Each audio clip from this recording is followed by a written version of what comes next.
Assalamualaikum warahmatullahi wabarakatuh.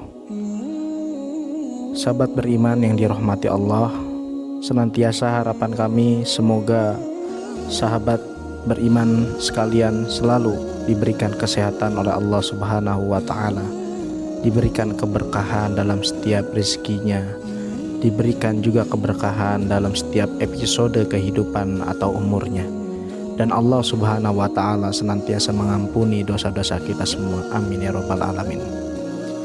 Berbicara tentang keberkahan, banyak seorang muslim yang berharap keberkahan akan tetapi tidak mampu maksimal untuk melaksanakan.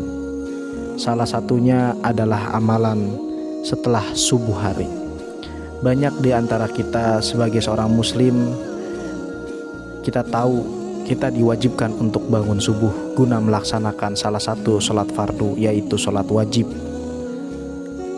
Namun harus diakui juga bahwa tidak sedikit dari kita yang langsung kembali tidur setelah menunaikan ibadah sholat subuh. Dan hukum tidur setelah subuh adalah makruh, sebagaimana dijelaskan oleh Ibnu Qayyim rahimahumullah. Di antara hal yang makruh menurut para ulama adalah tidur setelah sholat subuh hingga matahari terbit, karena waktu tersebut adalah waktu untuk memanen kebaikan yang banyak.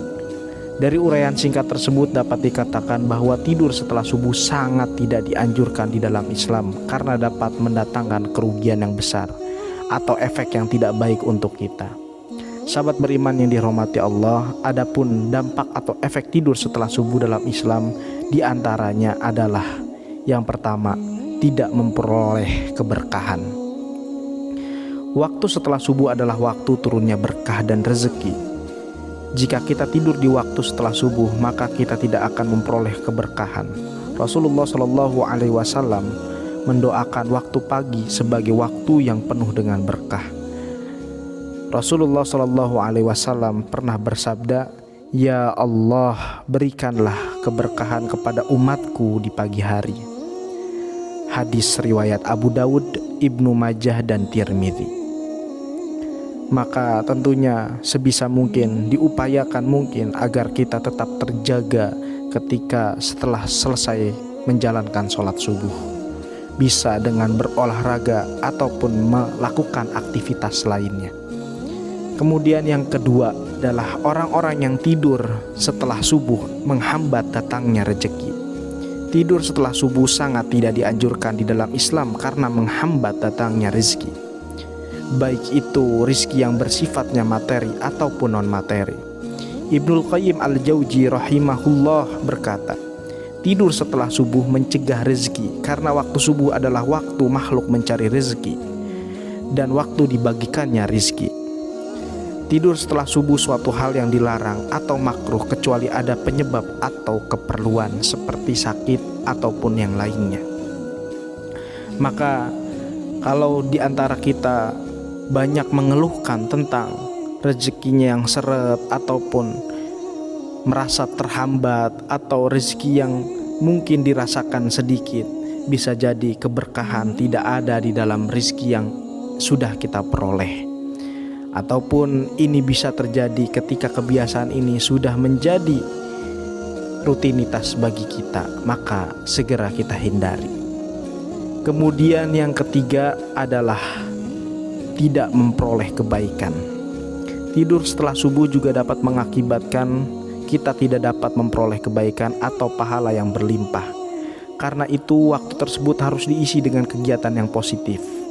Ibnul Qayyim rahimahullah menjelaskan, di antara hal yang makruh menurut para ulama adalah tidur setelah sholat subuh hingga matahari terbit, karena waktu tersebut adalah waktu untuk memanen kebaikan. Sehingga banyak sekali orang-orang yang tertidur di waktu setelah subuh tanpa memperoleh kebaikan, melainkan hanya kerugian.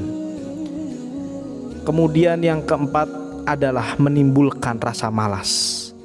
Tidur setelah subuh dapat menimbulkan rasa malas dan kebiasaan membuang-buang waktu, apalagi jika terlalu banyak tidur. Hal ini pun dinyatakan oleh Ibnul Qayyim al-Jauzi rahimahullah yang mengatakan banyak tidur dapat mengakibatkan lalai dan malas-malasan. sehingga terlewat berbagai kebiasaan atau aktivitas positif yang seharusnya bisa kita laksanakan secara maksimal. Baik itu dari menanam atau menyirami tanaman, membersihkan rumah, ataupun membantu kegiatan rumah tangga dan sebagainya. Yang kelima adalah menimbulkan berbagai macam penyakit. Selain menimbulkan rasa malas dan lalai ataupun kebiasaan buruk lainnya, tidur setelah subuh juga dapat menimbulkan berbagai macam penyakit. Seperti diantaranya adalah lemah syahwat dan juga penghambatan terhadap darah, aliran darah, dan juga penyakit-penyakit dalam lainnya. Ibnul Qayyim rahimahullah berkata juga banyak tidur ada termasuk dilarang, dan ada pula yang dapat menimbulkan bahaya bagi tubuh. Tidur pagi juga menyebabkan berbagai penyakit tubuh, diantaranya adalah melemahkan syahwat. Kemudian yang keenam, yaitu adalah tidak baik untuk kesehatan. Tidur setelah subuh dapat menyebabkan terganggunya metabolisme di dalam tubuh, sehingga tidak bekerja sebagaimana semestinya. Ketika kita tidur di waktu pagi, metabolisme tubuh yang seharusnya mulai bekerja menjadi terhambat, dan ketika kita terbangun, tubuh akan terasa lemas, pegal-pegal, dan tidak terasa segar. Salah seorang ulama yang bernama Ibnul Qayyim juga berkata, tidur setelah subuh sangat berbahaya bagi tubuh karena melemahkan dan merusak tubuh. Karena sisa-sisa metabolisme yang seharusnya diurai dengan berolahraga, itu malah dinonaktifkan dengan cara tertidur setelah subuh. Sebagaimana yang ditulis di dalam kitabnya, yaitu Ja'dul Ma'dad. Sahabat beriman yang dirahmati Allah, itulah ulasan singkat kita harus menghindari tidur pagi, terutama setelah sholat subuh. Efek tidur ini bukan hanya berdampak kepada kesehatan, bukan hanya berdampak kepada tubuh, melainkan juga berdampak kepada jiwa. Jiwa kita menjadi jiwa yang malas, jiwa yang lalai, bahkan tidak mendapatkan keberkahan dan kebaikan. Apa dampak daripada ketika kita tidak mendapat keberkahan dan kebaikan? Adalah kita selalu merasakan kurang dan kurang setiap dari nikmat yang telah Allah berikan. Maka itu adalah ciri daripada keberkahan tidak ada di dalam nikmat yang telah Allah berikan. Karena ada nikmat yang barokah, ada juga nikmat yang tidak barokah. Lantas untuk mendapatkannya tentunya harus dengan kebiasaan positif. Dan salah satu kebiasaannya itu adalah menghindari tidur di waktu pagi. Semoga bermanfaat untuk kita semua, amin ya robbal alamin. Wassalamualaikum warahmatullahi wabarakatuh.